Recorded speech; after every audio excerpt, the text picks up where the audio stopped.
in, and we'll have our other couple people coming in a little late. Yeah, I agree. Yeah. So, you guys, welcome to facilitator training. It's here! Woo! I have been so looking forward to this. This is just so great. You guys are stepping up and wanting more at CBC and wanting more in your own lives. And it's been fascinating listening to how each of you are looking at facilitation for different purposes. Everyone's a little bit different angle. And that is just so great. So Jeff and I are very honored to have you here. It's wonderful. Yeah, when we were finalizing the content, we realized everyone has a little bit different goal, and that actually excites me. Like, I don't want this to be a cookie cutter, click 1, click 2, click 3. You know, we certainly have a framework, and I was super excited to go over some of the hacks that we're going to show you today, which I haven't seen anywhere else, to be quite blunt. And yeah, it's exciting that you all take this out into the world and use it in different ways. That's right. So we're going to start off with just getting a little bit centered, as we like to do, and just taking a few minutes to check in here with yourselves, and then we'll check in as a group about this facilitation process. And woohoo, there we go. Awesome. Jeff's created some cool images and etc. for us, as usual. So let's go ahead and just check in here. And I just like to take a few minutes to, oh, great. Cool. Our agenda for today. Awesome. So for the check-in, let's just take a few minutes to drop down into yourself and think about, where you're at today as far as vibration and emotion. And you can write this down if you want to. That usually helps me to check in with a pen in my hand. So where are you at today? And then where are you at today specifically around facilitation? What is that word and the word leadership? What does that word bring up for you right now today?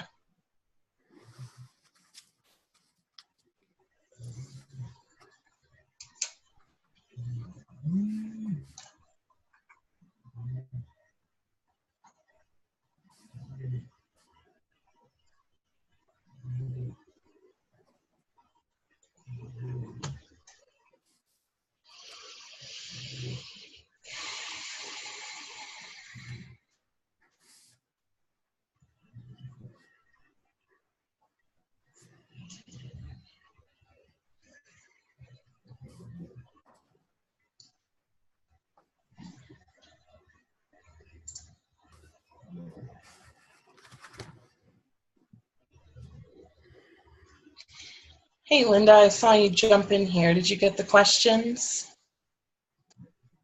They're just, where are you at today on a vibrational or emotional level? And what does the word facilitation or leadership, what do those words bring up for you today?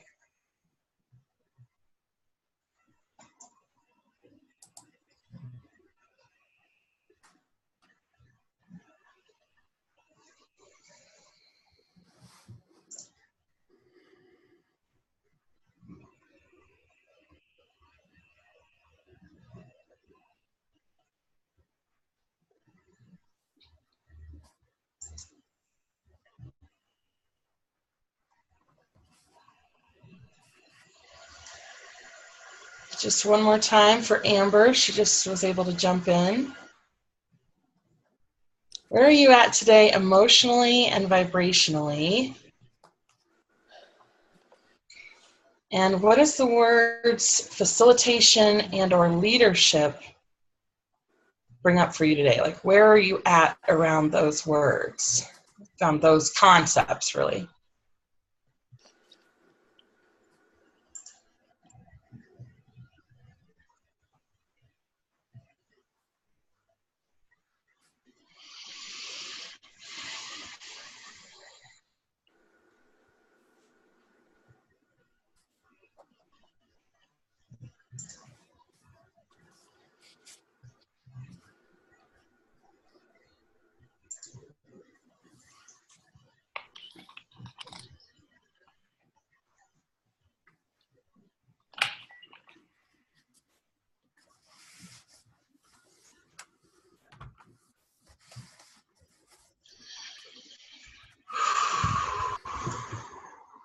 Awesome.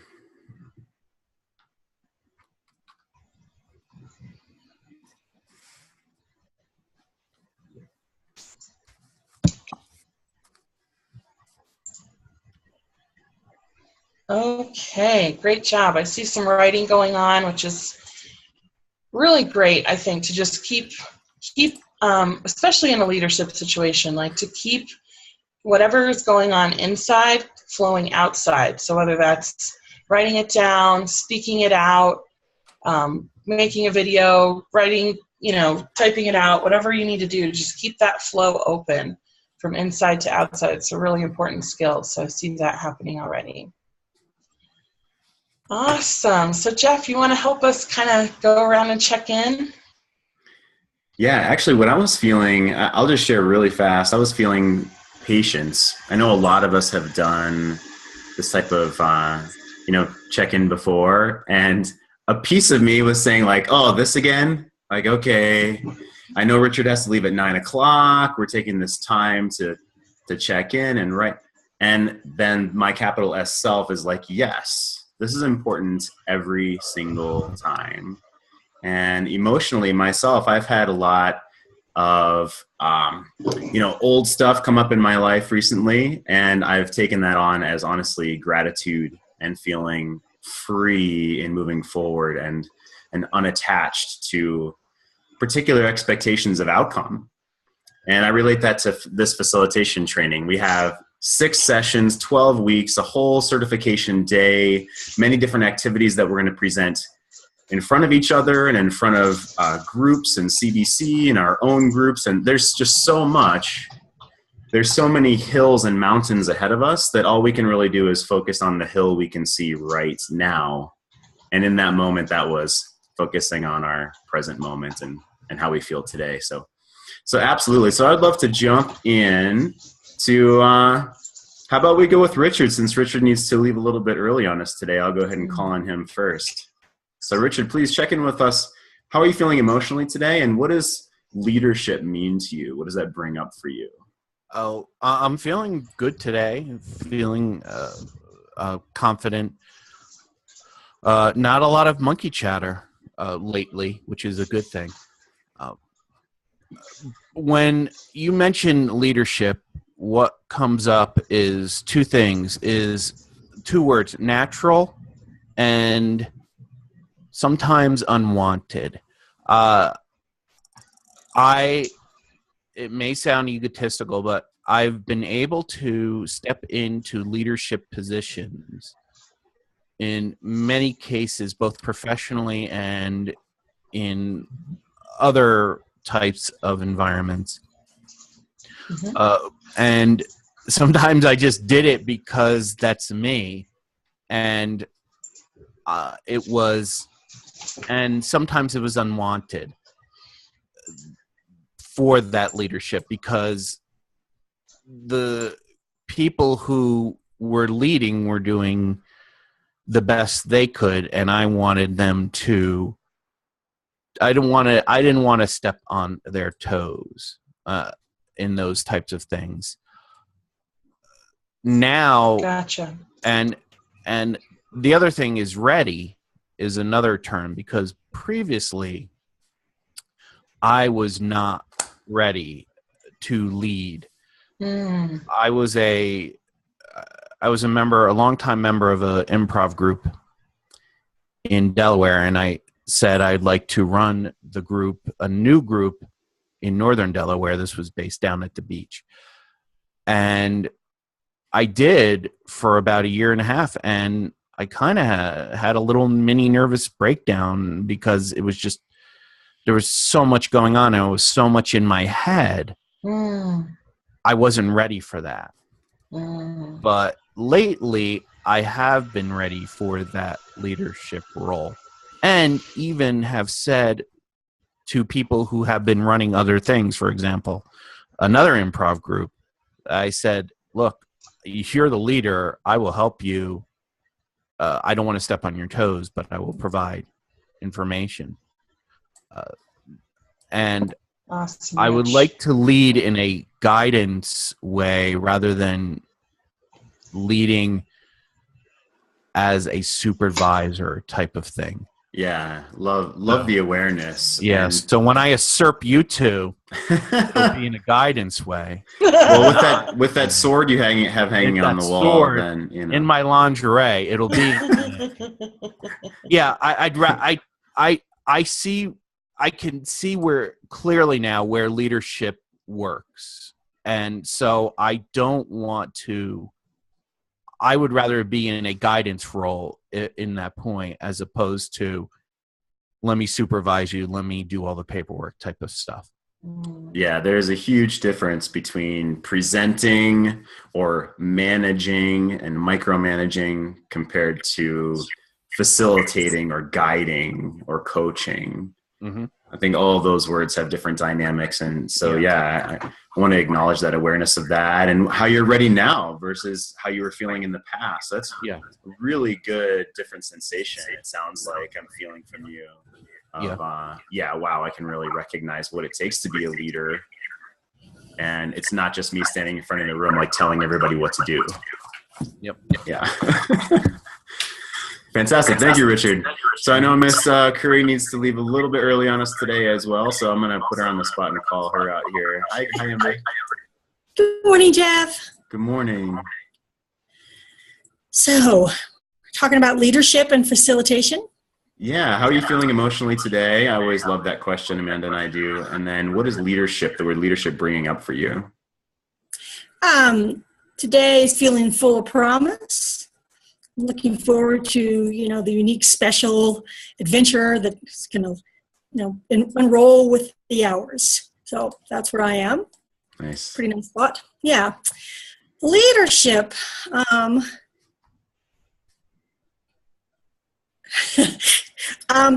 my natural inclination is just to tell everybody around me what to do and how to do it. And, that's honest. Surprisingly, it hasn't always gone great, right? Not everybody is on board. So obviously I always rethink myself at this point. Like it's now second nature, like, okay, you should, but wait. Right? So that's where I am now is I really check myself before I, jump up and say, okay, we're going to go this way and you're over there, So, it appeals to me, but honestly, what I'm lacking is the proper way to do it, I think, again, small groups. This is true. I have brought people together in the past around the fact that I'm a really terrible leader. Whole groups have formed. Around that. So, that's one way of bringing people together. It's not you're mobilizing the masses around that. Whatever. So, Amber, it sounds like there's some things that come up for you about what leadership is not. Yeah. Is there anything that comes up for you just right now today about what leadership is? I mean, I get that's why you're here and you're ready to replace it, but do you have any inklings? About what leadership is? Mm-hmm. Sure. For me, leadership is, at this point in my life, I guess really more about walking the talk. Cool. And being open to doing that publicly. Walking the talk publicly. Powerful. Okay, thank you.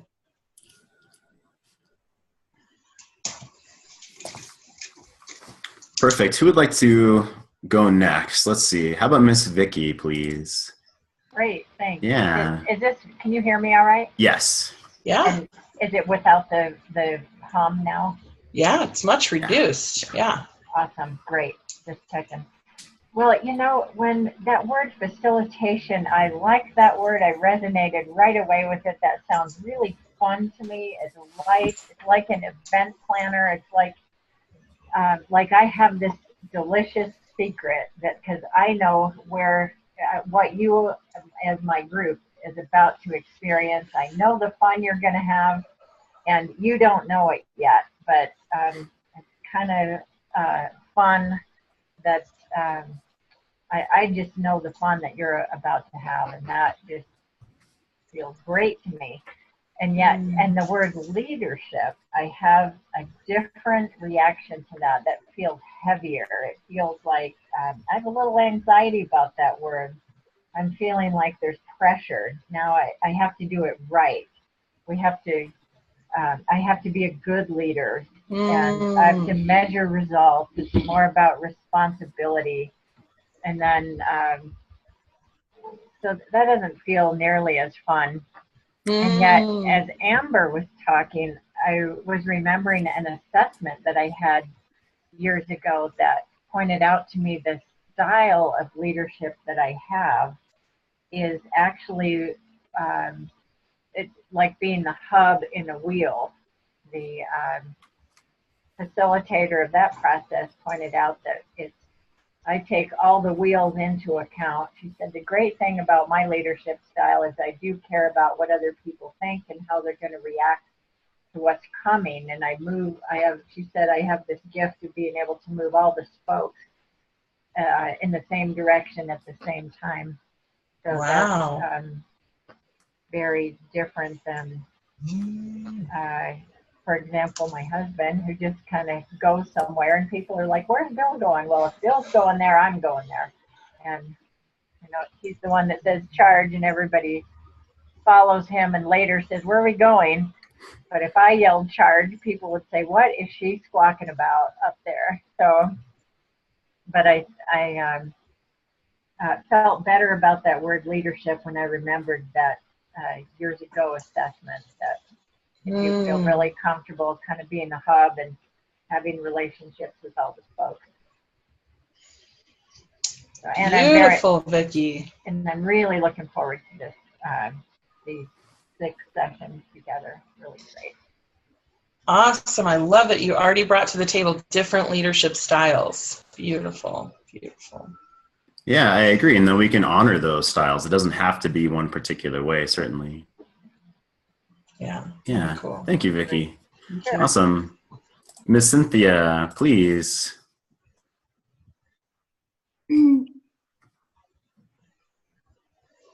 So I think the thing that stands out to me most is that right now I'm in my kitchen and I'm looking across at my wall where I have a chart I made after my last conversation with Amanda, and it says on it, I can't end my life knowing I didn't take up all my space. And to me, facilitation is not a taking up your space for it's taking up your space for something bigger. And the idea of not doing that, of not being in full self, is so, it's just a pull to me I can't do. And so I think about what that's like to take up your space. And I've noticed when I'm like facilitating with a client or even with a group of people that sometimes I get really hunched over because I'm listening really intently to what they're saying. And there's a practice I've been revisiting, and it's like opening yourself to like give more and receive more love. And I like the idea of leadership being in that very focused space where you're not trying to control the outcome with your body, with your words, and you're staying very open in that I'm totally giving of myself and I'm totally receiving of what's going on around me.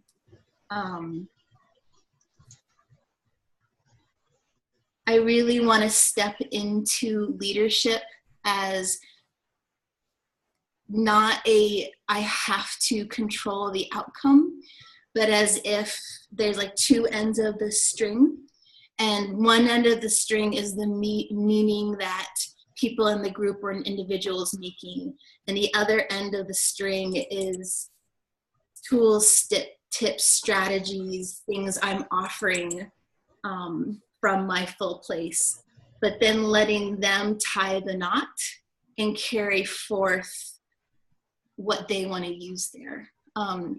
So I think it's like, again, it's like owning myself enough to let go of control and to hold a place of love and devotion, but in a place that's totally in reverence to the brilliance of the people that I'm leading. I love your beautiful metaphor. I heard open giving of self and tools and letting them co-create the experience. When I met with a client yesterday, I actively thought, what does he have to teach me today? And this is a young man in his 20s who's low cognitive. And when I went at it at that angle, our session went amazingly well. And I feel that in the energy that you're sharing right now of, like was already said, I'm not up here just to tell everyone what to do. Certainly not the form of leadership that we're talking about. And I hear that in your poetic analogy. So I appreciate that. Yeah. Fantastic. Let's see. Miss Linda, good to see you this morning. Hello. Hello. I was having problems getting on Zoom this morning, so sorry for being late. I had to reboot my computer. Well, we know that you're going to be here. I mean, you are very dedicated to this, and we all appreciate that. Absolutely. Yeah, good to see you. Thank you. I swallowed wrong. I'll receive that.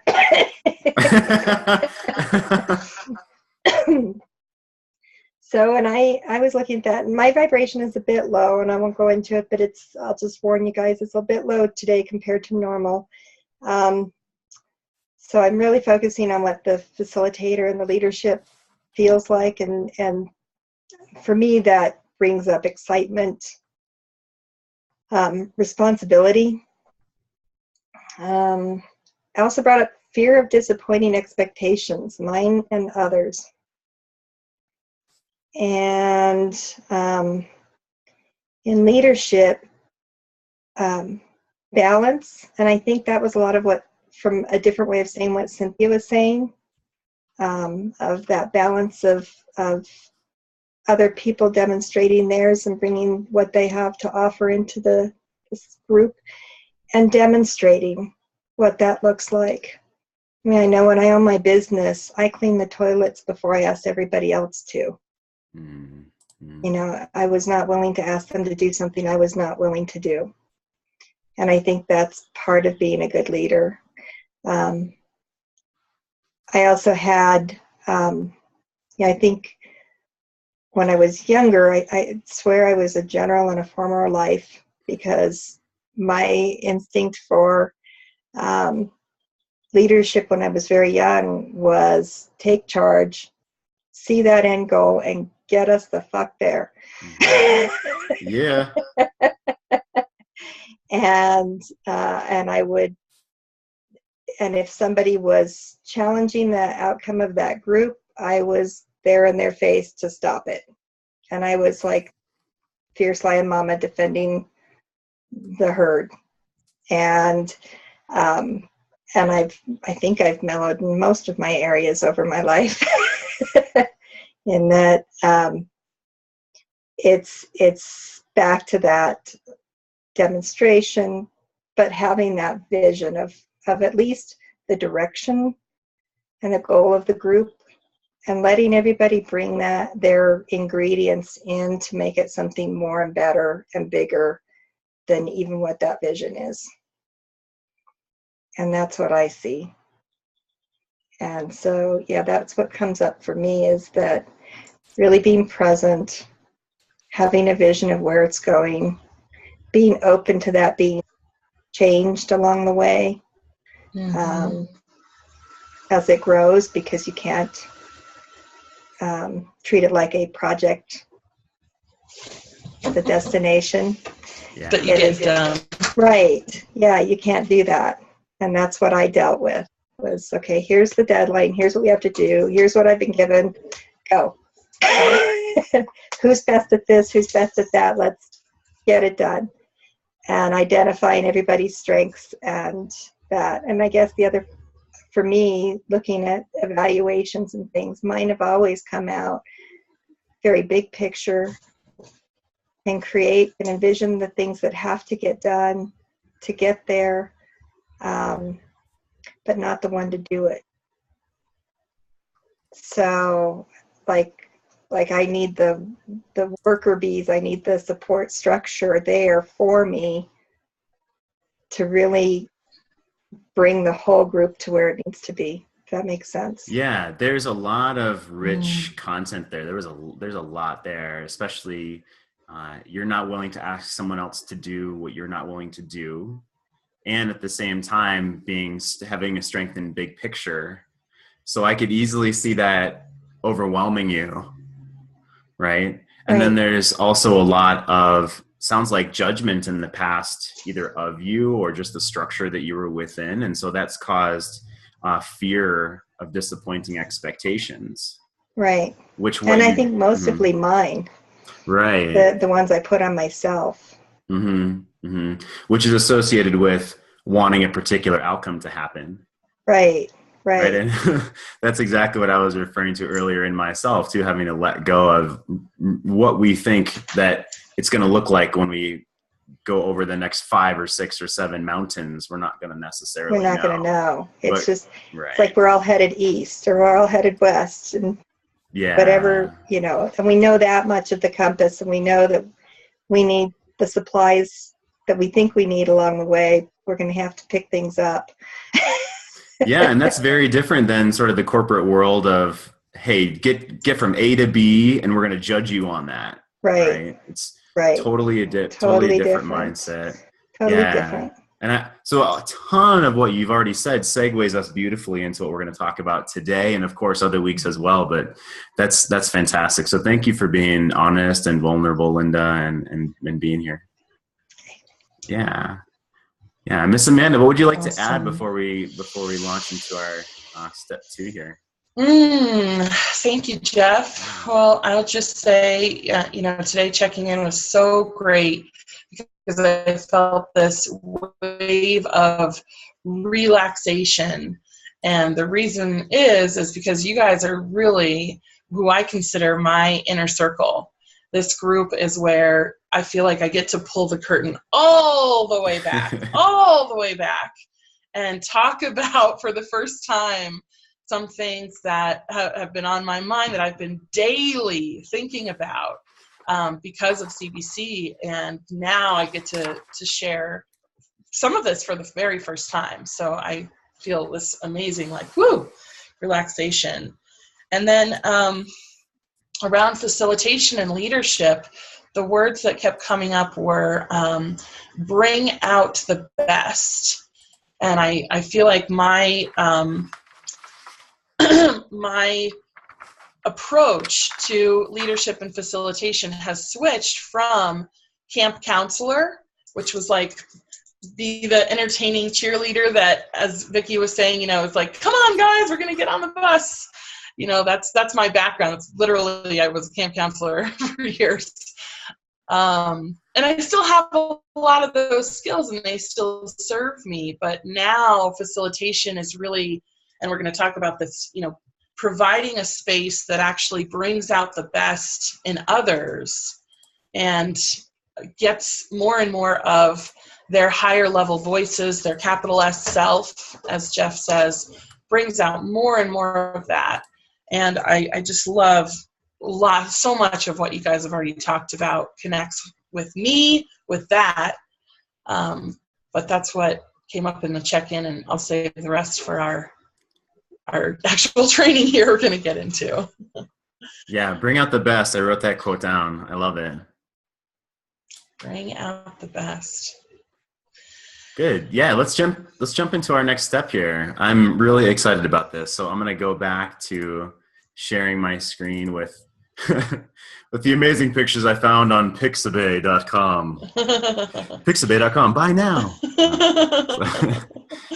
Okay, your commission check is on the way. Yeah. 4 cents. That's what I get for mentioning Pixabay 15 times 4 cents. Launchpad. I love this picture. Amanda said the words startup launchpad to me the other day, and I immediately wrote it down. Launchpad. That's exactly what this is today.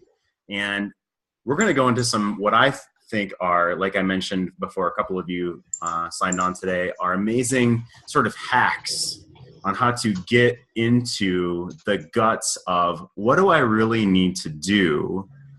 What do I exactly need to feel and do and have a vision of to start or to continue the kind of group that I want? And what do I want from it? And I don't need to figure this all out on my own. As a matter of fact, it's quite the contrary. So we've done our check-in. We're going to go into our Launchpad content right now. Mm-hmm. And I'm going to read through some of these, and this is going to be very interactive. We're going to discuss some of these things. We're going to break out into a couple of groups here in a little while so we can have a little smaller groups to share with each other. Y'all know that Amanda and I love small group, and it's for a great reason. I think it's super beneficial. And Amanda, I'd love for you to jump in here at any point. So let me read the first couple of bullets here. Don't let Meetup necessarily dictate everything. And we'll talk about this. Do have your own picture, ideas, and vision. So Amanda, jump in. I love when you said, don't let Meetup dictate everything. And I'd love to hear your thoughts on that. Yeah, so I really wanted to tell you guys a little bit about the story of how I started CBC, how I, quotes in quotes, started CBC, because it was really a big we. And let that just kind of simmer with you, especially those of you that are starting your own group. But really there's a bigger concept here for all of us, whether you're, whether you're just going to be on stage in a bigger role, in a leadership position, in a bigger role that's something that's already started. But I did want to give you a little bit of background in my leadership experience. So the reason I said to Jeff, we cannot let Meetup dictate everything is because Meetup is like the go-to for starting a group. And they do walk you through a lot of things. But Meetup is just a tool, and it has limitations. And so and so does every situation and stage you're going to be in. And so when we say don't let Meetup dictate everything, it's like don't let really anything you're walking into dictate everything. You want to step back and say, what do I most want to create here? And then fit that into the structure. And I say that because we started CBC before Meetup was invented, and we had our own vision. And what that has allowed us to do is totally roll with the good and the bad of Meetup, but know that this is our thing. This is a group that I want to create, whether Meetup exists or not, whether a certain email list exists or not, whether a venue comes and goes or not. It's way bigger than that. So thinking about the group that you want to start, or even just the activity, if you just think of it as day-by-day activities, the thing that you want to lead is so much bigger than any one tool that helps you get it done. So Amanda, I wrote down, I love how you said, it's a tool with limitations, and every tool and every stage you're in will have limitations. Mm-hmm. So are you telling me that this isn't just going to all be figured out at some point, and we can sit back and collect passive income and not do anything? You're telling me we actually have to be aware of the limitations of where we are? Is that what you're saying? Yes, and you want to be completely engaged with your values and what you're bringing to the table. You guys each had a certain approach or mindset around leadership that you want to hang on to, regardless if someone else tells you, oh, you're just in this certain role, or oh, we just need you for this, or Meetup is saying, oh, you can't have one of their rules is you can't have more than, this is a tiny little rule, but you can't have more than 50% of your meetings happening virtually. So I could either listen to that and go, oh no, I can't have more than half my meetings happening virtually. Or I can say, wait a second, I can have as much as I want of virtual. I just maybe can't use Meetup to advertise more than half of them. That's fine, I can play by their rule. But thinking about this bigger thing that you've got going on. Yeah, that's a great segue into a question I wanted to ask. So no more than 50% of meetings can happen virtually that you post on Meetup. On one single Meetup, right. Which also means that you can have half virtual, which honestly I didn't even realize until a short while ago. Oh, Meetup's not just for in-person meetings. It can host virtual as well, as long as there's that balance. So what are a couple of other limitations or myths maybe that you've seen in the past years with Meetup? One that I still deal with a lot is Meetup sends out a larger blast 6 days before your meeting happens. So that's their rule, that's their system. If you don't get it in 6 days ahead, then you don't get the widest reach that they have. So at times I've been like, oh, I didn't get it done 6 days ahead. I guess, I can't get it out to everybody. But that is, like other times I remember like, wait a second, I can still get this out to as many people as I want. And I do a special email blast to my group. I make sure to put it all over Facebook. Like I start remembering all my other avenues to get this done, and I do not let Meetup's little limitations stand in my way. And I just, I want to go back to hearing people say, I want to start a community instead of I want to start a Meetup. I want to start a Meetup group, because if you put all your eggs in that basket, you're not using all of what's available to you. Beautiful. Amanda, I have a question. Yes. Are there advantages or disadvantages of having all of the different locations under one Meetup group versus separate Meetup groups?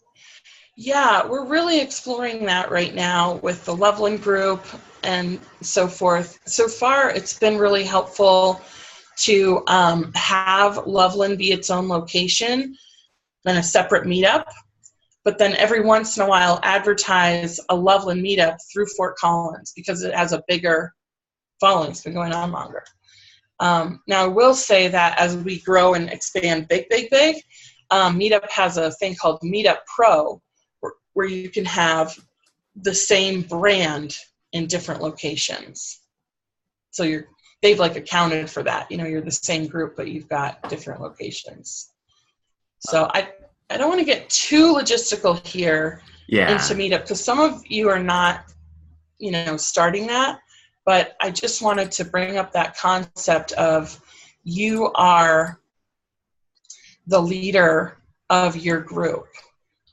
And Good. And there's a lot of other logistics too. Like Amanda, as you know, sends out an email that has an announcement for all the different groups, the 3 groups that, she helps create awareness for. And so we'll get into more of those things another time. So that segues into the second bullet, the circle bullets here. Don't rely on Meetup alone for awareness. Do your own groundwork, and I put guerrilla marketing ahead of time. So not only when your groups are running, but also before you ever even start your groups. And here's some notes toward the bottom here. Initial meeting attendees may come from connections from other in-person meetings. So people that like to go to groups are probably already going to other in-person groups in some capacity, like Toastmasters or at church or other meetups. So that's where you're going to find potentially other people that are a great ideal community member, like Amanda said, start a community for your potential new group or potential new gathering or function or event or whatever happens may be. as a side note, I love how Amanda has said, hey, if we're going to run sessions at, Monday at 8, let's hold the teasers at Monday at 8, because those people will be able to attend that particular time. So if you're wanting to do a meetup at a particular day or particular time or place, you probably want to search in that area as well for potentiality, because they're most likely going to be able to translate and to be able to come. So the last bullet point, involve these founding members, potential founding members, in discussions around naming the group or where you want to hold it, the venue or the time of day and the frequency, and ultimately the larger culture and vision and mission of the group itself. So Amanda, please talk about that, about groundwork and guerrilla marketing, if you will, before even beginning the group. Yeah. So like I said, I want to give you guys a little bit of background here. So CBC actually started with 4 women, and some of us were driving down to Denver to a larger group they have down there called Business Honoring Spirituality. It's still going on, definitely worth checking out. And we were like, why are we driving down to Denver at 5 a.m. every week? Let's start one up here. So the fact that there were 4 of us really, really helped. And I would recommend that kind of partnership, at least one other person. So all 4 of us were inviting people from other groups. And we got together, we all thought of the name together, which gave us all a lot of ownership. We got to talk about our values in picking a name. That was really great. One person had the venue, one person had connection to speakers.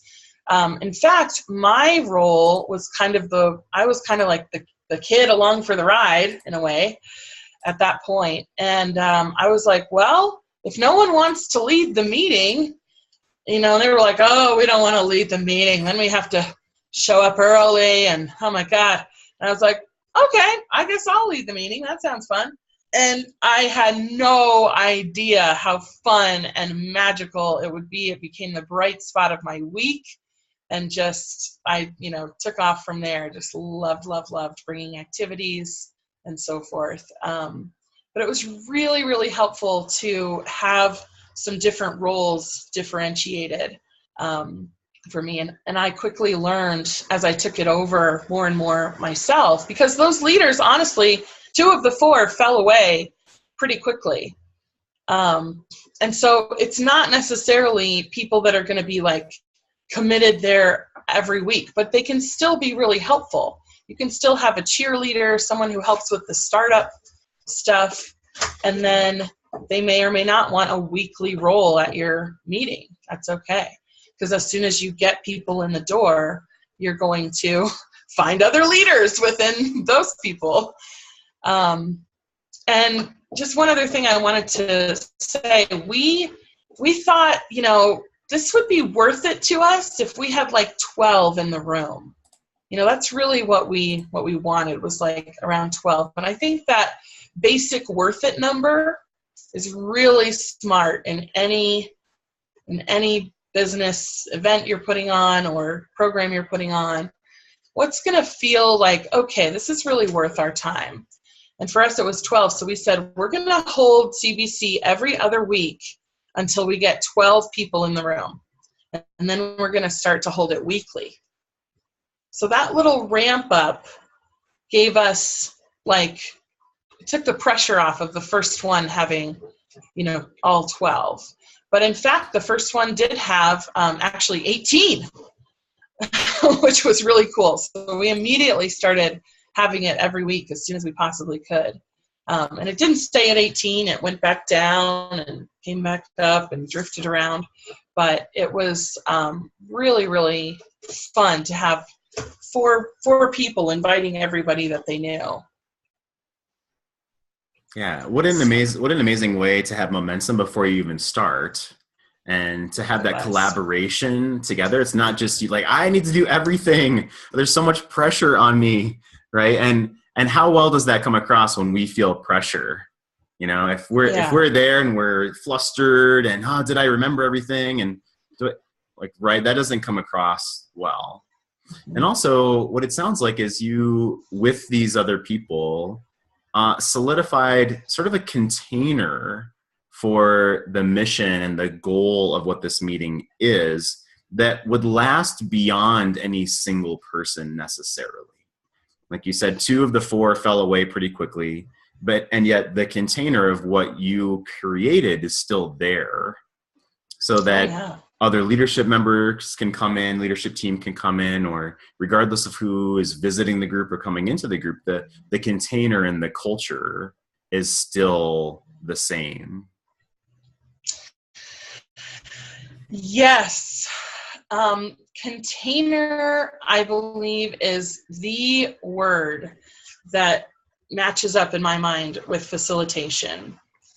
You are the container and everything that provides. And for us logistically, as you were saying, Jeff, yes, that happened a lot with defining roles. Then we knew, like, okay, if Rachel Jane, for example, was booking with speakers, now if she needed to go, which she eventually did, we knew we needed to find someone else to book the speakers. So just that simple role definition really helped, versus like, we're all going to help and we're all going to be the leader of this group and we're going to see how it goes. Like, no, we really needed different roles and tasks to do. And that provided the container logistically for the group. And then, you know, the other form of container really is energetic.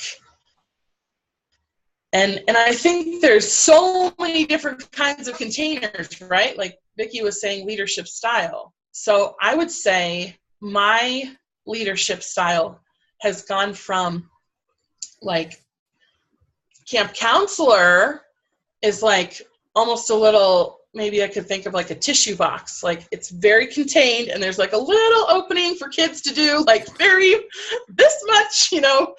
I don't want this, it's very, I have to hold the safety, right, for the kids. So it's not a lot of wiggle room. But then I think I kind of started holding CBC more like a bowl container. You know, a lot of opening here at the top for it to grow and do what it wanted. I put the roles into CBC in the meeting so people could kind of give their own flavor. So now I'm still holding it, but it's got a lot of open room. And now my biggest metaphor for container is really like a flat stage. You know, like I'm providing the stage, which is a container, because it's like, this is what's, you know, where your attention needs to be. It's right here up on the stage, but it's got a lot of room. And the reason I can do that is I'm inviting more and more people that can own that stage around and giving them the stage to see what they can do. So none of those are right or wrong. Oh, Rich has to head out. Thank you, Rich. Bye. Yeah, Amanda, amazing metaphor of it being like more of, okay, I need to keep everyone safe, into like opening and then opening more and more. I mean, that's like blossoming of a flower, right? I love that. I want to share mine. Mine's a little bit more left brain, I think, and it's around, I think Rich will appreciate this when he gets the recording. It's a little bit more around when I initially led and when I was young, it was more about power and ego and being right. Like Amber said, like just telling people what to do, if you will. Linda said, you know, like, hey, we're going to be judged on this, so I'm going to take the lead here and you do this and you do this. Or being the devil's advocate in the classroom, like everyone else is going that way, so just for fun, I'm going to go this way and see who I can pull with me, you know. And all that's really like power, control, ego. And there's so much attachment to, am I doing this right, is really where that's coming from. And I want to be seen. I want to like forcefully show that I can do this. And it's that ego driven. And it really set myself up for failure, if you will, disappointment, because there was an attachment to a particular outcome. And there was so much judgment on myself and so much judgment of what other people were doing, because if there is these heavy expectations, then there's going to be judgment, heavy judgment. Mm. And I've really learned that flipping that coin over, being detached from outcome, it's not about me, it's about where we are all going together. Like that word facilitation that Vicki said that she was excited about. This is where we're all going together. And that way, honestly, when something pops up, or if you have someone totally disagree, I found that I don't go on the defensive because there's nothing to be hurt. There's no ego needing to be right. It's just, oh, that person has that point of view. Okay, cool. And we can move forward. And I don't have to say, justify my position or start any kind of argument with them or, prove a certain fact that they said was right or not right. And it's just, oh, cool. And we can respect and move forward with that overall vision and mission and that container of where are we going, and my energetic container of like, I'm here to bring value. We're here to move forward together. It's not like who's right or wrong.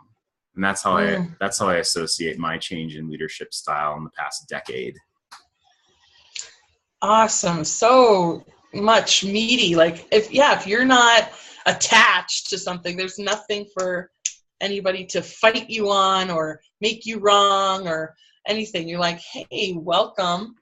And we're going to see how that flavor changes things and go down that road or not. That's huge. Yeah, cool. Vicki, Okay, please. Vicki's ready to share. Yeah. We just shared a lot, so we want to hear how that hit you guys and what you're getting. Yeah. Let's see. I There you just go. wanted to offer an idea that I had real early in my business. When I first started my business, I was going to do it in partnership with somebody else, and it all fell apart before it got off the ground, which is such a blessing. But what that caused me to do was I actually wrote down this document that is so creatively entitled My Original Idea, because after it fell apart, I went, I never wanted a partner. What was I doing? So anyways, I just wanted to offer that even before we get our group started, if we each just write however we want to write, whether it's pictures or bullet points or an essay or whatever, just what is my original idea for my group, because I have found that to be a wonderful guiding document throughout my business's history. And even as my business grows, now that I have my own office space, when I moved into there, I wrote a new document called My Original Idea for This Office Space. And just kind of, writing how I want my practice to be, what I want it to look like now in this space. So I just wanted to offer that's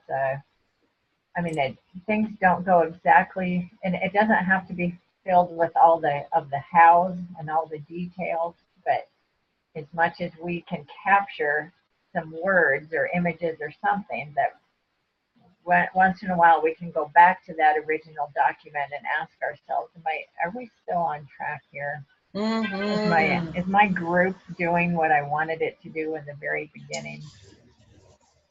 Love that, Vicki. Love that. Yes. That's a lot about, before you go into the logistics, like asking yourself the question, what am I trying to create here?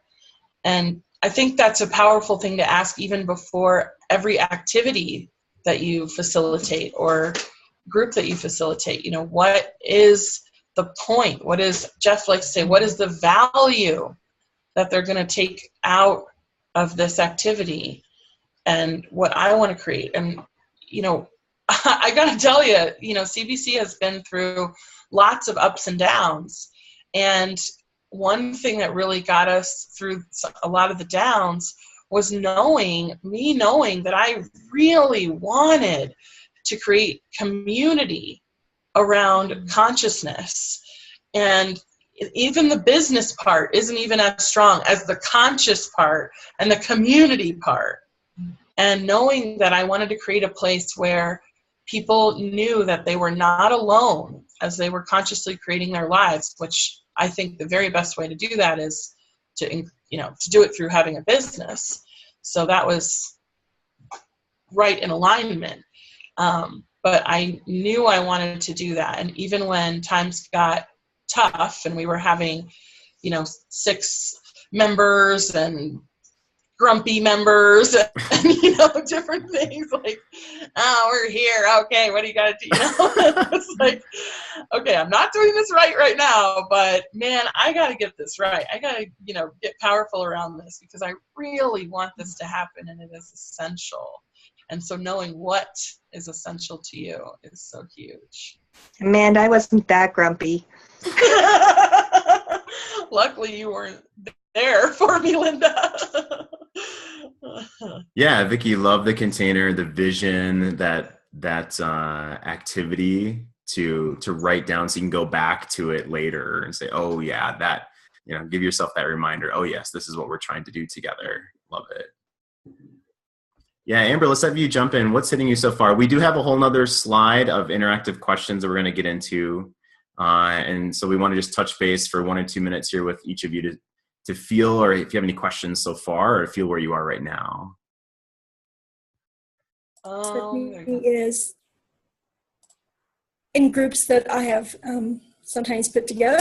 I'm thinking of one in particular that I really was very fond of and kind of missed still, but I kind of just let it fall apart because I didn't have, several of these factors, but the biggie is I was trying to sort of define the group, right, as the leader, and felt like that was my role as a leader. So I really like this idea of, having everybody involved. What are we called? What do we love? What do you guys want this to look like? To have a much more collaborative model, because that does build community, in a way then this is a really cool idea does, right? So, really taking that in, and, the idea of taking it a step further and thinking about, what is the essential thing? What does it absolutely have to do to keep us loving this, to keep us a group? I think it's a really great discussion, and anyway, I'm really appreciating some of the points that are coming up. Of course, if you're going to be the initiator, you have to have your original idea to kick it off. I mean, you have to, or there is no initial motion to draw the group to you. But really creating the space where this entity, the group, is going to exist is a different process. Yeah, let me piggyback on that. Absolutely. So there's this really interesting dichotomy or bothness around wanting feedback, wanting interactive ideas from others that you hope are going to be founding members. There's that thought. And then, yes, there's our power. There's our idea as well. And the goal is that idea is big enough that regardless of who comes or falls away, that the idea will drive forward. And at the same time, there's this dichotomy of, yes, I'm not the only one. This isn't about me as ego, but I am the facilitator who needs to stand in my power of, no matter how many people are here, like I like to say, if there's 1 or 100 here, you're getting all of Jeff. So it's this, yes, we want others' feedback, and that's a very important thing. And we need to be in our own power as well and show up fully in that. So it's this interesting, I wouldn't say it's a paradox, but it's a bit of a dichotomy of we need both of those things. Mm-hmm. So it's not this, oh, well, my other founders all of a sudden quit and now I'm deflated. It's, well, I'm glad that they were a part of this and we really flushed out this bigger vision and mission, and I'm doing this no matter what. Because then you will attract other powerful people to you as well moving forward like that. So I want to, that's just the feeling that I had from that. So I love that, Amber, of it's like, you already are the powerful leader. That's what you said. Like, you're going to stand up there in your power. There's no problem with you with that. It's a matter of like, okay, how do I bring other people around me too and not lose my edge, to be honest? Like, people want that. People appreciate that, and I appreciate that about you. So it's not a dumbing down of us, it's like adding to. And right. Yeah. Just to put a little story with that, Jeff. Thank you for bringing out that bothness, because I'll just share a little example of a leader that got a little too much of asking people what they want the group to be. I mean, for like 3 and 4 and 5 and 6 weeks of the group starting. And it was too much. I mean, it got to the point where we were like, just pick what you want it to be. And, I was like, I'll come back when you pick. I can give my voice once. I can't give it 6 times. Let's just pick something and go. And if it changes later, we'll change it. So definitely part of the leader is making a decision and then going. And depending on how those partners, how committed those partners are, then you can take them more and more, take their ideas more and more into account. But your values must be met, for sure. Great. So we'd love to hear from, totally. Okay, yeah. We're like, yes. Yeah. Awesome. Yeah. So Cynthia or Linda, please, 1 or 2 minutes of how this is hitting you. Well, looks like Linda's in, but we can't hear you. There we go. There we go. It feels really in alignment. And I think that there's, if we're in CBC, there's a vision and a direction that CBC is that is bigger than each individual location, each individual meeting, that it's cohesive in that big vision. And it's big enough that there's space in there for each of us as we build that community to have flavors of that. Mm-hmm. And those flavors come out in, I think having the vision of what you want it to feel like and what you want people's experiences to be within that still support the full vision of what consciousness is and conscious business. And that there may be some that focus on different areas or different types of businesses, different whatever comes up, they may still have their own nuance, but ultimately it's the vision of the big group within CBC. And then if there's something additional, that's additional group outside of CBC that happens. If that makes sense. That's my take. Yeah. So it has the same foundation, the same structure, and we're able to breathe our own flavor into it as a leader. So, I mean, Linda, I'm not expecting you to be my clone. That's like that would be funny if you showed up with a beard and like a button up. Parts, Jeff. Sorry. Like, Linda, where's your beard today? You need to look exactly like no. So yeah, no, I appreciate that. And to your point, you want to have the ability to breathe some life into your own flavor of your group, of your leadership. Yeah. Absolutely. Yeah, Cynthia, please, how's this hitting you?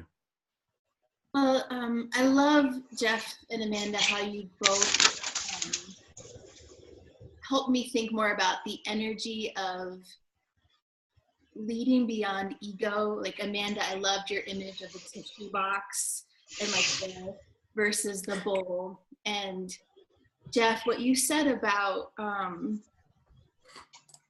that when people have distension or polarity that comes up when you're leading, how that just doesn't like trigger your ego because you know the vision and the common cause.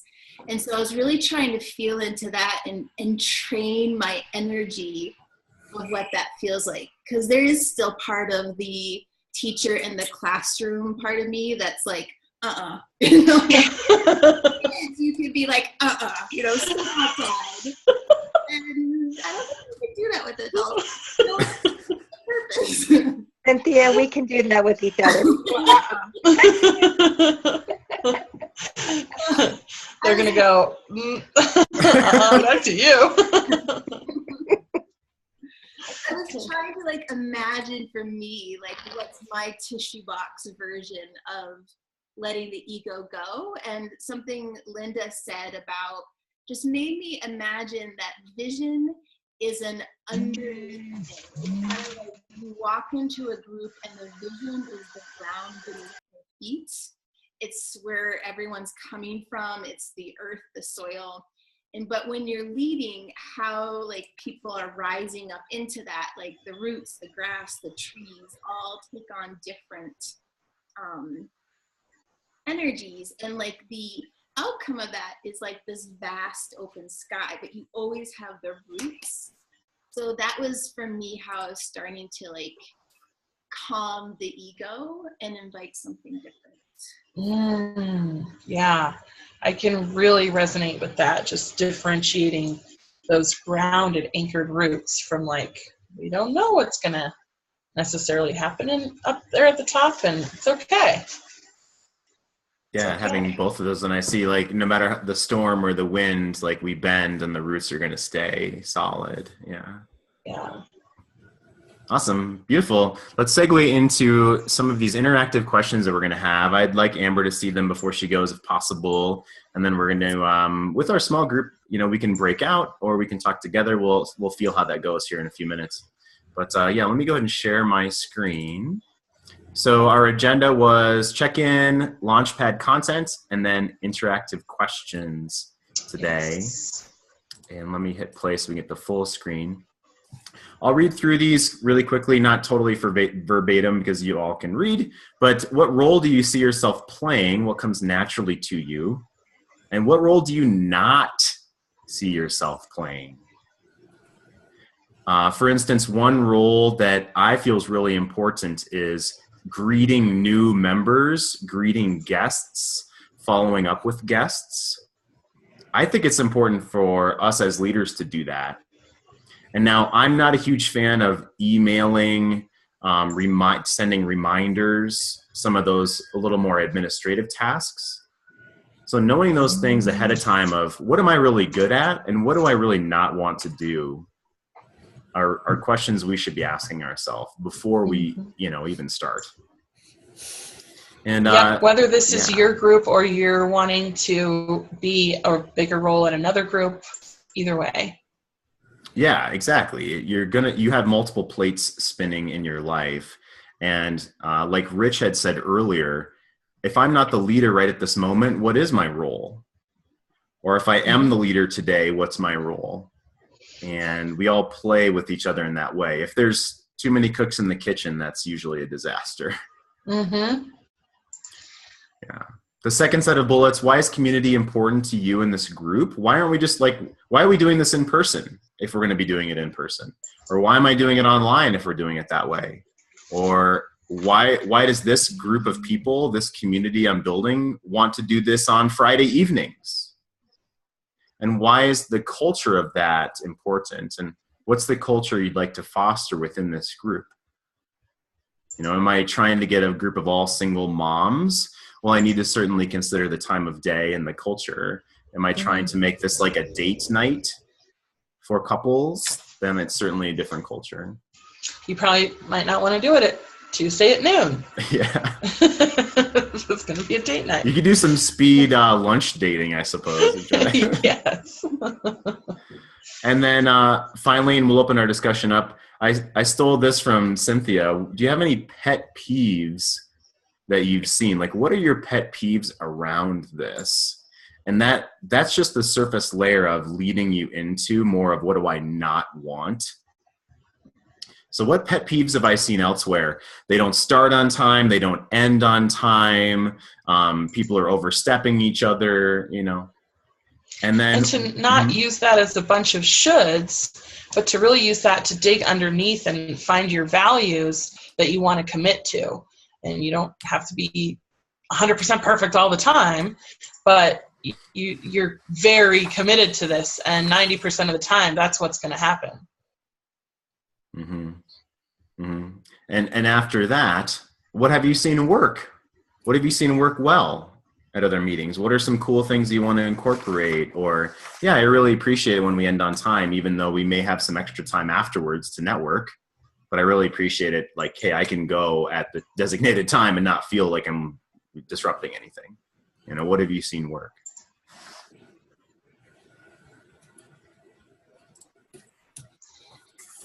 Good. So, Miss Amber, do you have a hard stop right now? Pretty much. So thank you. This was valuable, and I'll be listening to the recording for the rest. Good. Sounds great. And I'll be emailing each of you a way to sign up for the different things that we'd like you to do along the path, like take on an activity at CBC and et cetera. So look for that. Didn't quite get to that. Yeah. Great. We're just going to set expectations for the whole training. Awesome. Cool. Awesome. Great to see you, Amber. See you soon. Bye. Bye. Bye. Get out of here. I'm trying to find the button. Get out of here. Just leave already. Okay, there we go. Good. I will then. Good. Leave. Yeah. Don't let the door hit you. All right. Oh my So, gosh. I mean, I'm feeling, Amanda, I'd love other opinions, but with the 5 of us, this is perfect. Yeah. We have 2 others that are going to start next week as well. So we have a total of 7 new facilitators. That makes 9 of all of us. But right now with the 5 of us, I think this is great if we were to have this discussion together. And then honestly, that allows the recording for the 4 of those who aren't here to hear all of our discussion. So if that's cool with everybody, let's go ahead and go through these together. Vicki, I'm going to pick on you as soon as I share this back. And I mean, if you guys want like 3 minutes to sit in total silence and write, that's fine. That's not really my bag. I would rather kind of talk about this along the way, and you can jot down as we go. Be really honest. If you're like, I have no idea what I would do for that question, that's totally cool. And we'll just, talk about it and keep moving forward. So, Miss Vicki, yeah, go ahead, please. Do you want to have a little time for like just the first 2, and then we'll kind of go to the next 2? Or do you want to open it wide open for all of them, Jeff? Let's talk about the first. Thank you for asking. I appreciate that and allowing me to decide as the leader right this moment. I would love to talk about the first 2, all of us, and then we'll go through the second 2 and the third 2. So, Vicki, what role do you see yourself playing? What comes naturally? You talked about being the hub of the wheel and having the spokes, and all of the spokes work together. And what role do you not see yourself wanting to do? So what I really enjoy doing and what comes naturally to me and what I see myself doing is setting the agenda for the meeting and moving the meeting along, just moving from one point to the next, sort of the MC, if you will. So I see that being a good role for me. And things I don't want to do are administrative tasks, emailing the group to remind them of upcoming meetings. If there's follow-up afterwards, I don't know. There's 2 different kinds of follow-up. Just like if I want to follow up with somebody else in the group that I met and perhaps schedule a one-on-one or something, that's a different kind of follow-up. But if there's an administrative kind of thing to do, like not so much. Not so much. Oh my gosh, yeah. That's great to know. I can see how powerful it would be to ask in a room. I'm looking for an introvert leader, that might not want to be on stage, but is really good at details. Because, man, there's just great introvert leaders out there. Yeah. That can really help. Yeah, I think that I have I've been told I'm a gifted administrator, but what I have found is that I can see all the details that need to be done. Really good at seeing that. But doing all the details that need to be done grinds me to a halt. It just drains my energy. So let me ask you really quickly, and for the sake of time, I'll try to keep us all moving forward on these. How do you feel you are at delegating the details that you see for others to do? I think I'm good at that, and I accept that well, let me wait. I think I'm semi-good at that because I think what I tend to do is more like abdication than it is a handoff. Like, oh, great, here's a warm body that wants to do it. It's yours. Get rid of it. And I've done that 2 or 3 times in my business with my bookkeeping to my own peril. Because when I get it back, it's a mess. And sometimes, so I need to find that fine point between just, oh, phew, I don't have to deal with it now. And they're just saying that, trust but verify. Yeah, to add on to that, I love what Amanda said. She kind of named that person in a like heroic or heroine way, a goddess way of who can be my introvert leader. I like right? that too. Yeah, so it's like, wow, I get to step up and hold this mantle. Right. Yeah, and then also, I have someone do that for me, Holly Biggs at CBC Loveland, and she loves doing it. And she's, and then they get to see her every week, and she has her email and her logo on the bottom of her email, and she's not selling anything. She's just that leader doing that role and gets to be seen over and over in that leadership role. And she loves it. Yeah. Mm-hmm. Yeah, good. Awesome. Miss Linda, what do you like to do and what do you not want to do?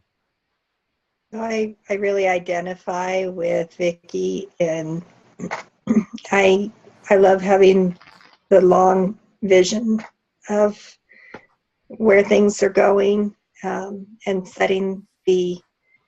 holding the energy of the group for that.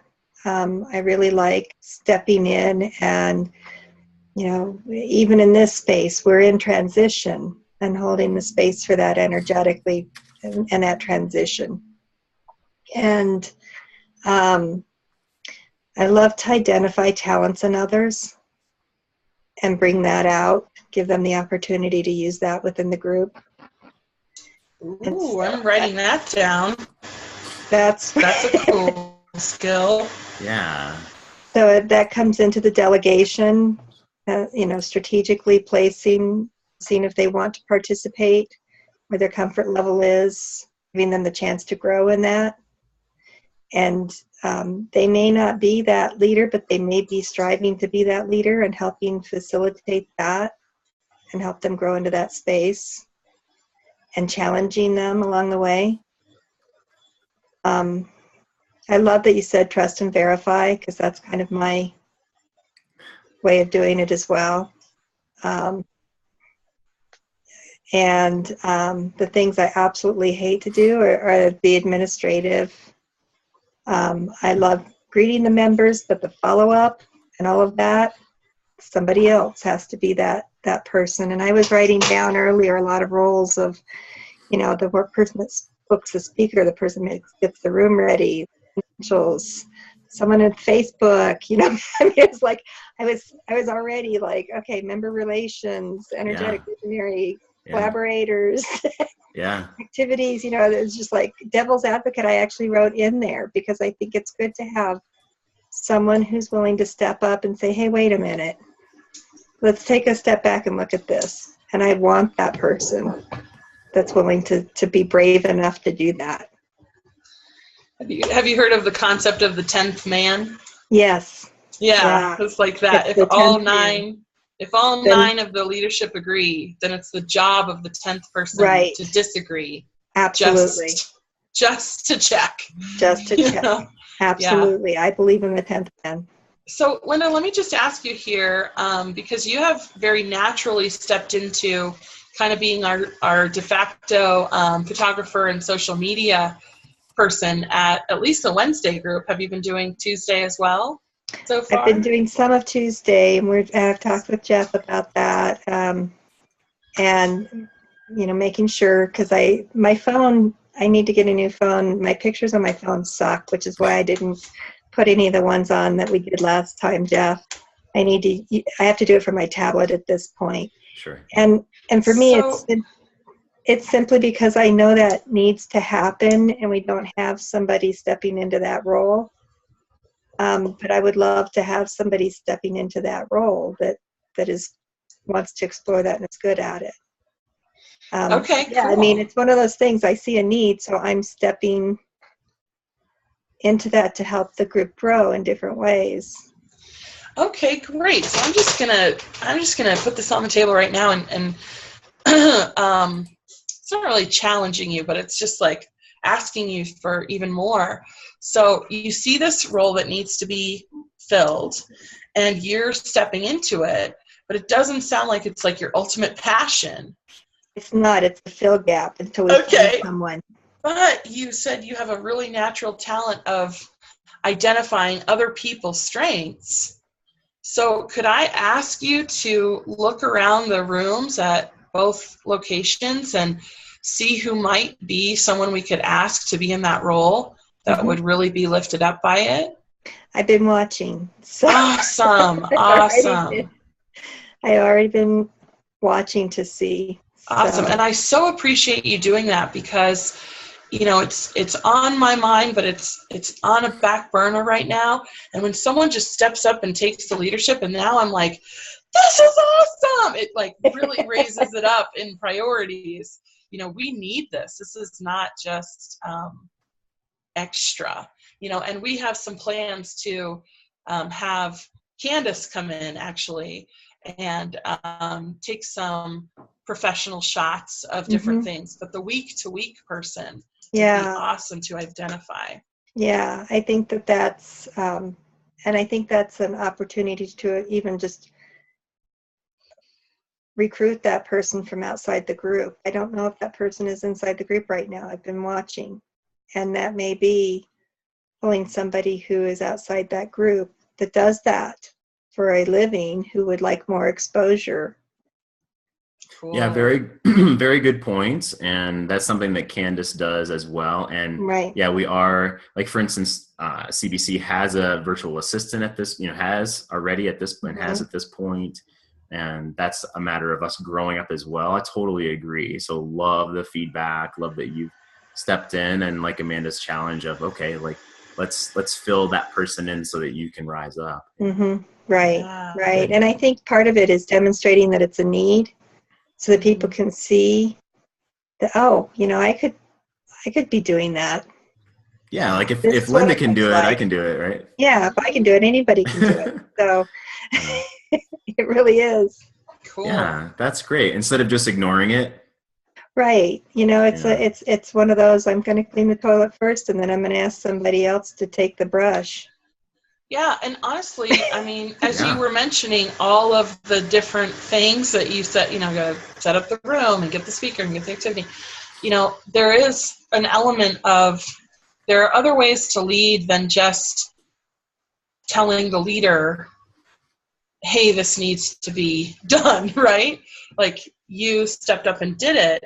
That shows the leader, Jeff and I in this case, but it can show the person how beneficial it is, instead of just being another thing on the to-do list. That can get it done a lot quicker. So it's a leadership concept in there for sure. Beautiful. Miss Cynthia. So what role do you see yourself playing? What comes naturally to you? And what do you not want to do?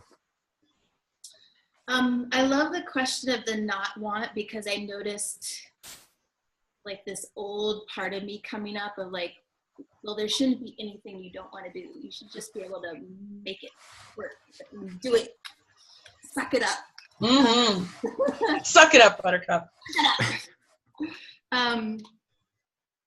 So I love leading and facilitating experience. I love problem solving. I love problem solving in terms of how it's like this, like, if there's an end result to achieve, and connecting people to an idea, connecting people to a transformation in themselves, connecting them to an up-leveling they want, I love sitting in that. Oh my God, how could I offer a container, or even the little details in the container of an experience that's instinctual and emotional and intellectual and full of movement that gets them there. Like I would do that. You don't have to pay me. I love doing that.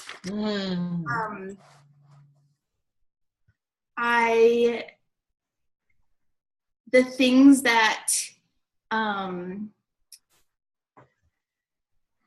sometimes overwhelm me with that is the transition between holding or being aligned with the space of the group and holding a vibration, kind of what Linda was saying, of like the big picture of what's going on in a room and the space that you're creating, and then trying to like switch into like one-on-one interactions. I feel like sometimes I can do one really well or the other, but I feel really awkward going between the two. So I'm not sure the want there, because there's a little bit of a voice of like, well, you should be able to do that better. But I think that ties into how much I love collaboration and not being the lone wolf in facilitation, and even facilitating opportunities where if one person's kind of seeing the big, another person's tuning into the individual. And that lights me up for two reasons. I mean, one times one equals more than one. Like, I really believe that. But also it teaches me the range that excites me about how I can stretch myself. The things I really don't like I hate things like, let's get everyone together and take a picture when we're done. Like, that drives me crazy. I love doing pictures and posting pictures that, again, are along that line of they mean something. They're metaphoric. They create an experience. They're inspiring people's minds before they come to a meeting or facilitation. It gets to their prefrontal cortex, their metaphor, their vision activated. I love things like that. And then the other thing that drives me nuts is trying to figure out the perfect words to put in things like emails and to sum everything up in a flyer. Again, that's one of those like angst points for me, because I know that's important. And like, honestly, I need help while I'm building those things. And then the only other thing is, I was thinking, I love to use my intuition and gut just to get a sense of what people are looking for and needing, and like connecting people to each other. Like, oh my God, I hear this desire of someone, and then there's this superpower force in this other person, and connecting those pieces. I like that a lot. But then on the flip side of that, I don't like meeting with people for like purposeless reasons. Like, I love intention. I love momentum. I love that we're on our path together for a vision, and just shooting the shit doesn't light me up. So. Yes. Awesome. Man, I heard a ton in there, Cynthia. That is so huge. I love that you are into kind of getting in the trenches, I would call it, and problem solving. How do we create this experience for others that we have as our intention? And then I think there's a big key for you here around you being so aware that you do not love switching between big picture and one-on-one conversation, and then trying to come out to big picture again. Like, to me, that has immediate application in how you might lead a group activity. You would not be someone who, sets people into their breakout groups, their pods or their pair shares, and then joins one. You would set them into their pairs, keep your eye on the time, do your thing, think, just don't even go there. And that is so huge. Because I've done both, and I'm definitely comfortable with that one more than the other one. But you have an even stronger preference for staying out of the group and not, jumping in. That's just one tiny, small, but kind of big to know about yourself as a facilitator. Yeah, I'm kind of sinking a little bit in my energy because I feel like I should be able to do that better. Right now, I just switched the transition from energetic space is so huge. I want to learn. I don't know how to. It feels very abrupt, but it's definitely like a muscle to build. Yes, and just knowing that about yourself, like, I don't personally see a reason to fight that, because to me, a group, Linda's nodding along. To me, when I'm in a group, when I'm a participant, I would much rather the leader do what they know is best for them than try to, join a group because they should, and then it, gets over time, and I don't know if she's leading anymore, and, like all of that stuff. I would just much rather you be like, nope, this works for me. I'm sitting out. And then everything goes smoothly and beautifully, and then we're all feel expanded the whole time. So definitely an option to just lift that should right off if you want. Well, and I was going to ask if there's one area or the other that's more comfortable for you, whether the big picture, the holding the space at large is more comfortable for you, or the one-on-one is more comfortable for you. And then honoring that. Or is it one at a time? I think it's more like the one at a time. Mm-hmm. Nice. Cool. Really juicy stuff just in this first couple questions. Great work. Yeah. Thank you. For the sake of time, I feel like we need to go ahead and combine talking about the last bullets here. So why is community important for this group, the group you're creating or joining or leading? And why is it important to you? And what's the culture you'd like to foster? What are some pet peeves, and what have you seen work that you want to incorporate? So let me just open it up. Who wants to jump on? Why is this important? What's the culture?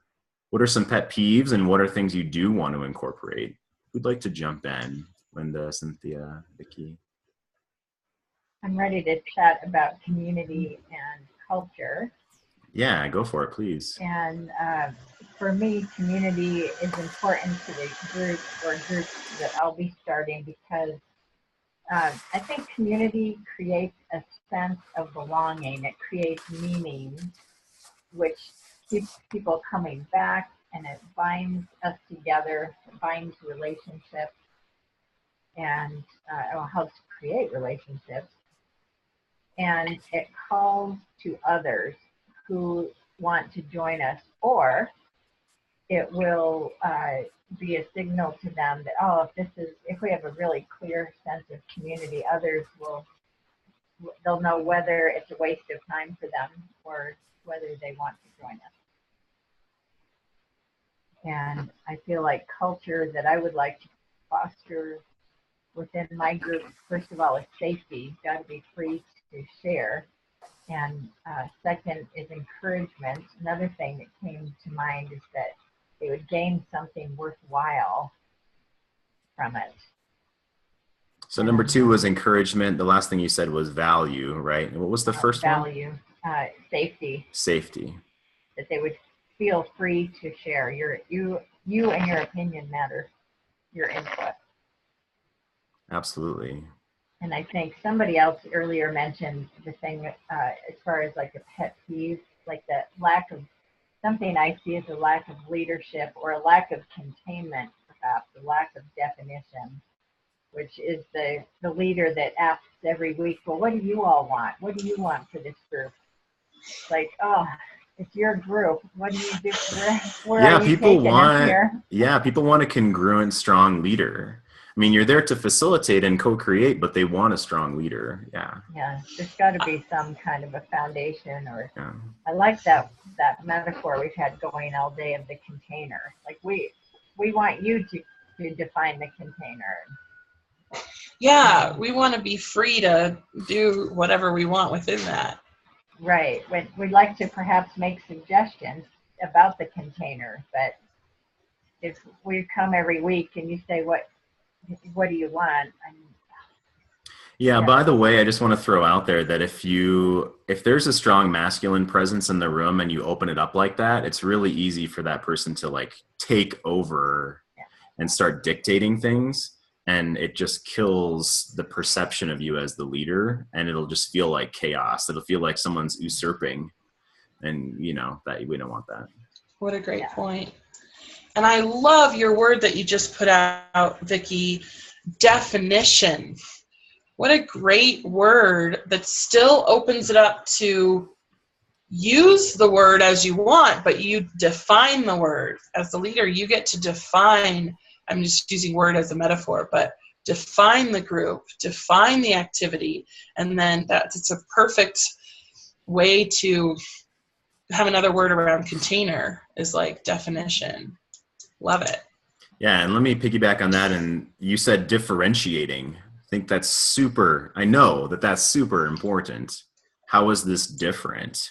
Why do people, and that calls to others, like you said, and it brings them back, and they feel that they're special, and you're holding them safe within that differentiated group. If I could just go to anything, then it's not going to create a lot of loyalty. But if it's special and differentiated, it's going to bring them back. Nice. Cool. Linda or Cynthia? Yeah, please.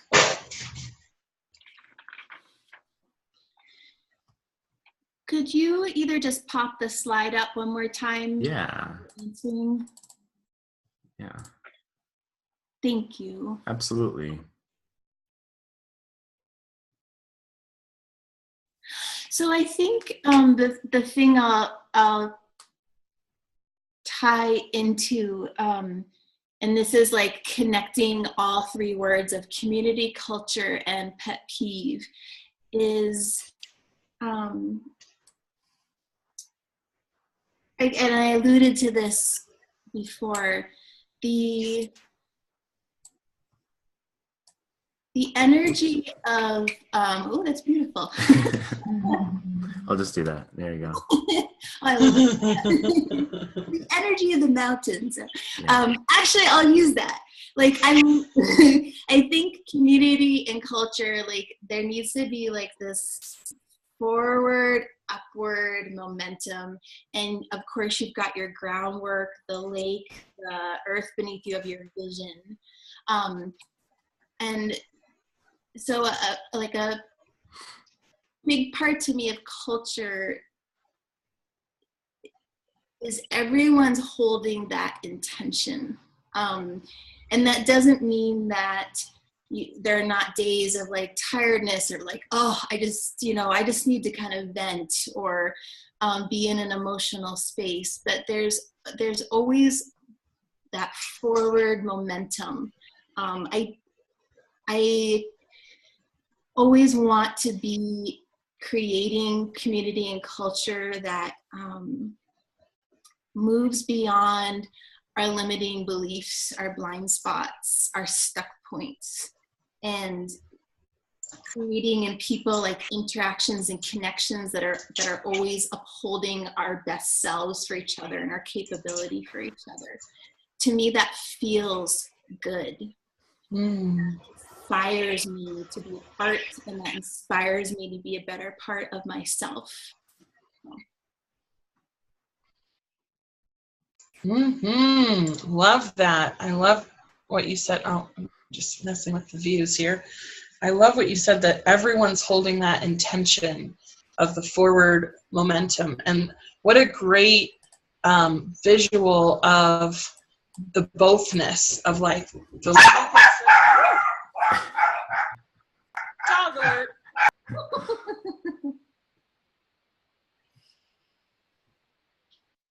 That's going to sound great on the recording. Yeah.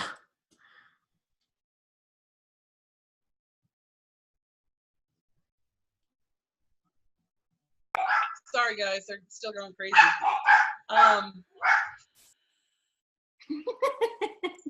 Sorry, I just really want to say, the leader having their, let's use Vicky's word, definition, and then the people in the group that are attracted by that, and once they hear that definition, they're like, yes, choosing in, I'm in. Now that's how you get it. That's how you get everybody holding that intention, the same intention or their version of that same intention going forward. That really struck me as really essential for a group to grow and continue and sustain itself and be this unfolding for years or however long. It feels really good. Yeah, to add on that, have you seen a process or a structure that you like, or a style that holds that intention true throughout and week to week? Have you seen sort of a format that you've liked? That's a great question.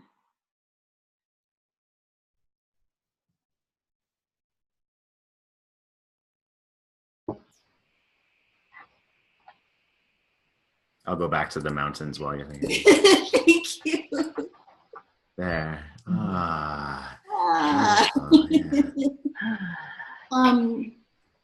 I guess I was being in like the oneness and the bothness, and I know in my own life how I practice that. And then I was connecting to other groups and including CBC. And I think, that check-in process, no matter how it's structured, is really huge. Personally, because I can be in like the check-in process of like two different energies, I'm in the placid lake energy, or I can be the check-in of the tree, like, where are we going? And so personally, I sometimes need a little bit more structure to intend what energy I'm bringing to an experience, whether I'm just going to be wallowing and swimming in a lake, or like an upward thrusting momentum. So I do that for myself. I don't know how that resonates with other people. If I think about myself as a teacher, I would always have a process. Kids would enter the classroom and we do something called the do now. And it was like a series of questions they would answer, or a picture they would have to look at and identify.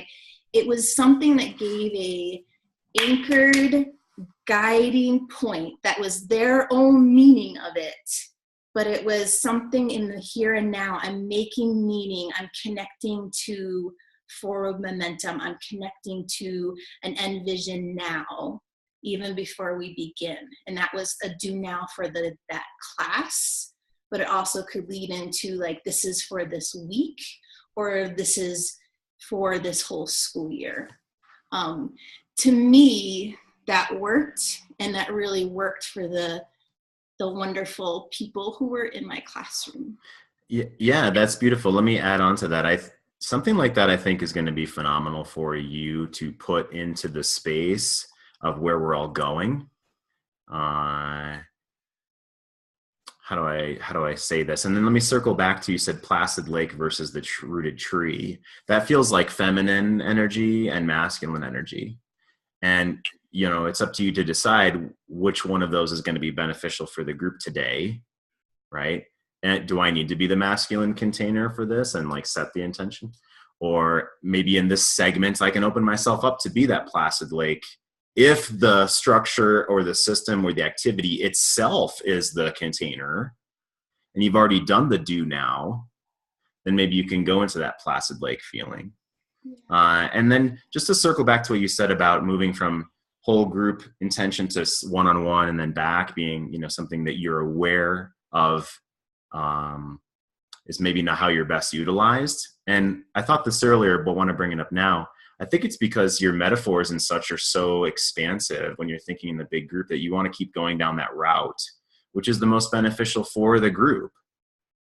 And doing the do now at the beginning allows that to just be set, and then you can do what you need to do. Yes. For the rest of the time. That's how I'm feeling. Yeah, like you build the trees around the lake, and then you like rest in the lake. Yeah, totally. Yeah, I can totally feel that. It's really important to me, for example, to get everyone's voice in the room. Every group I lead, I just immediately must get everyone's voice in the room. And even if it's a huge group, then it's at least they share with each other.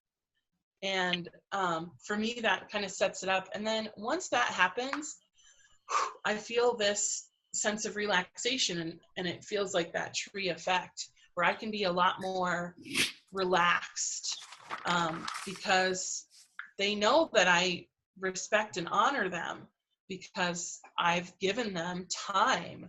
And these are all subconscious things, but I've given them time and space. So great, now they're going to be a little more willing to give me a little more time and space to do what I am here to do.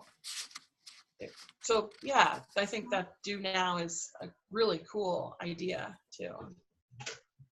Awesome. For the sake of time, I know we're going to want a few minutes at the end to chat about forecasting next week and what the whole training looks like.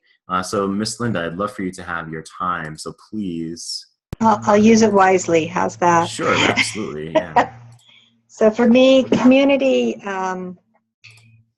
it is setting a differentiator for the group and what sets us apart, and building that community and supporting individuals' goals as they come into it. I know one of the people in one of our groups talked about tributaries all coming into a river, and they're each getting out what they came in for, and it's all individual and different, but it's towards the same river. It's leading to the ocean ultimately. So I want it to be inspirational, applicable, in this kind of community / culture. So have applicable activities and takeaways that people can use in their lives, so that it doesn't stop when the meeting's over.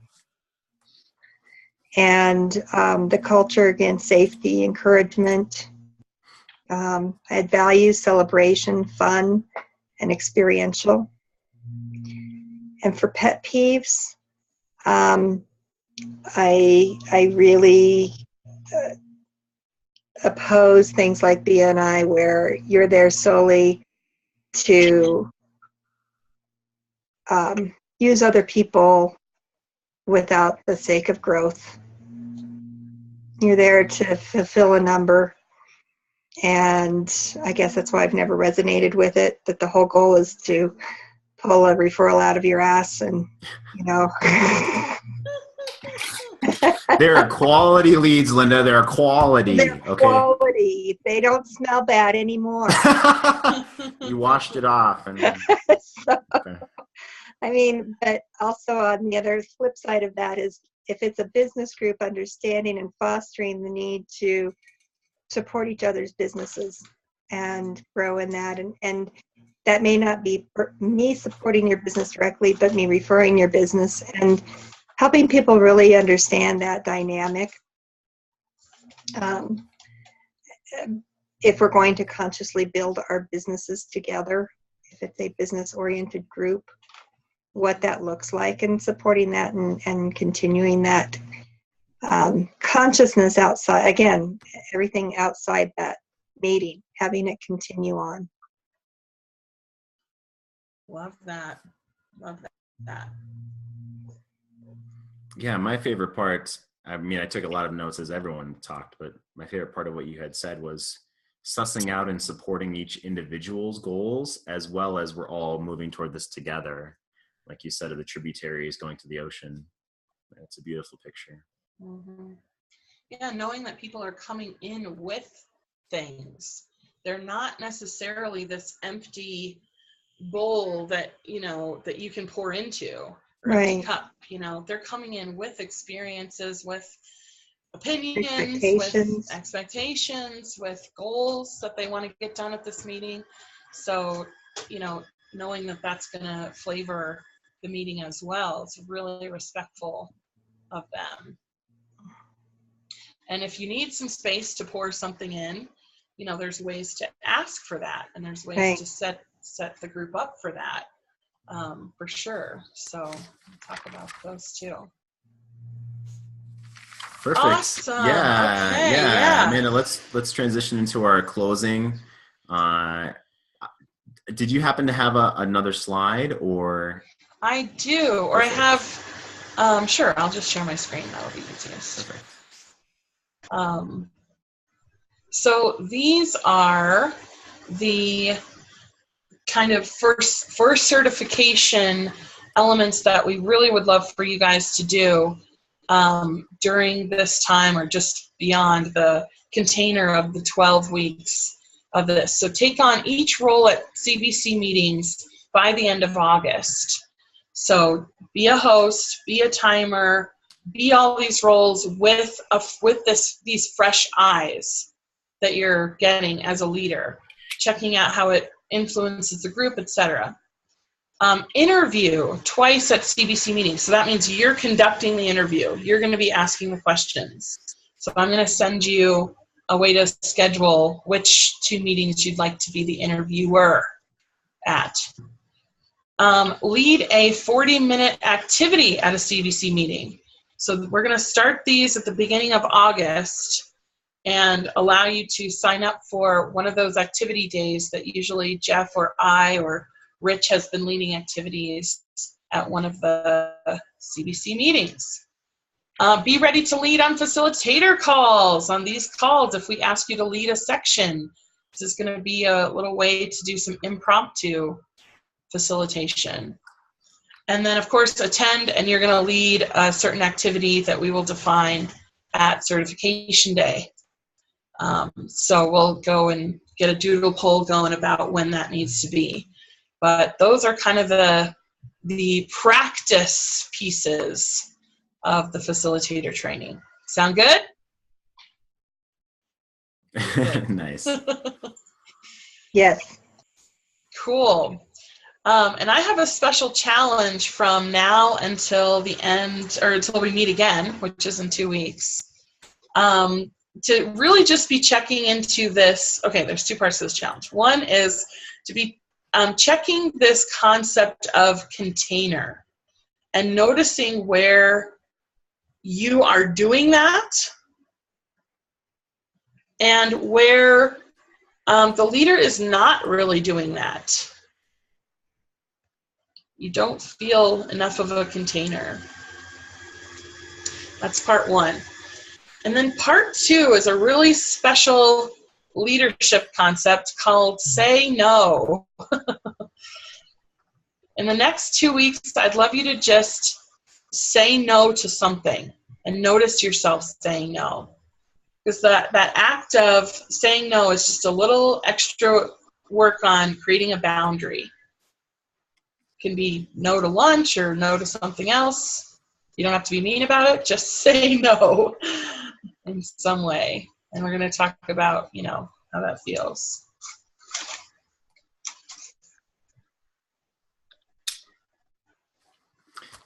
Yeah, next week we're going to talk specifically about presence, having that energetic container for your group before, during, after, in between. And more specifically diving into culture creation and what motivates a community to follow, to join, to be a part of, which includes things like the language within your tribe. And from there, we're going to move on. The 3rd week, we have sketched out more specific logistics within the meeting itself. Mm-hmm. So next week is more like energetic presence and culture. Jeff, next week or next meeting? Next meeting. Next meeting. I'm sorry. Yeah, next meeting.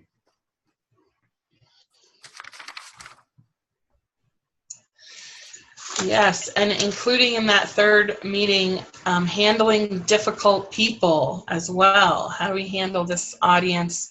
What if someone didn't get the memo on the script and they're like, doing something off course a little bit or something? I mean, how dare they? No, Cynthia says, Yeah, how do we? I'm sticking Cynthia on them.